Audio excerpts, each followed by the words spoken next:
Super excited for that. Kasi first time po namin mag-MMF. So, tsaka before po nakatrabaho ko lang sa Electrocomay. Yung mga employees namin Excited po na ABS-CBN stores. Oo, Kuya po. And of course, Tsaka excited po for us. Anong reaction mo na parang inaayawan ni Coco na magkakadi ng role nyo kasi daw English speaking ka?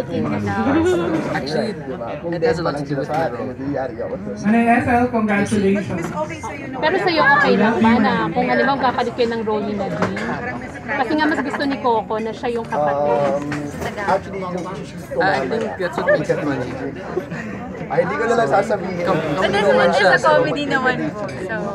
So, kabagan na lang po. Pero okay kay ni Coco. Oo naman. Actually, unang-una po kami nagkausap-usap pa din London sa after party po nung ASA. Congratulating us on the show. Tapos nung showtime, nagbibigay siya ng mga tips sa amin. Super bait po ni Kuya Coco. Siguro mas comfortable lang siya. Kaya hindi sa'yo. Na Tagalog. Hindi nakita na kayo ni Kat no dun sa anniversary ng ano. Anong nangyari? Okay naman po. Kasi sa amin naman po, wala naman po. Nagkausap kayo, nagkakwentuhan kayo. Anong naman ang pinag-usapan ninyo? About the prod number I po, also go to school, ganyan. so I have no time to... Actually, yun lang po, yung prod number. Are you open, Kasi, okay, having a project with them? Let's say magkaroon kayo ng opo, why pelikula. not naman po. Textmates na ba naman kayo? po. Ganyan or something? No naman po. Nag-uusap po, pero hindi pa naman ganun. 1 minute, we wrap up. Si Coco ba, yung kwento nung comedy, pwede bang kwentuhan niyo kami? Ano yung gagawin niyo? Paano yung interaction?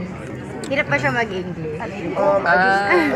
Hindi siya naging like I said, So actually, ako yung nag-adjust. right now, When I'm around him as much as possible. I'm putting all of my focus Kaya naman ang power. Yeah. So, kamusta yung interaction ng shooting? Paano ba yung kwento? Ayan na. Isang beses pa lang po ako makapag-shoot. Tapos with James pa and Marco, tsaka si Alonzo. So hindi ko po nakakasama si Vice. supposed to be the guy who feels May pressure ba sa mga makakatapat mo sa MMA? Siyempre, parang labanan ng doing a loob. bad job. First time po kasi. First time po kasi namin mag-MMFF, so hindi po namin alam kung ano yung... Pero super excited po. Like I said, I go like... James, marami bang sisisinan niyo kayo ng mga fans mo? Kasi marami MMF side sa mga Hanggang dalawa sa on the mission. Thank you everybody. Of course. Of course, I'll be more. It's just, it's starting all over again. Bumalik sila sa Pilipinas.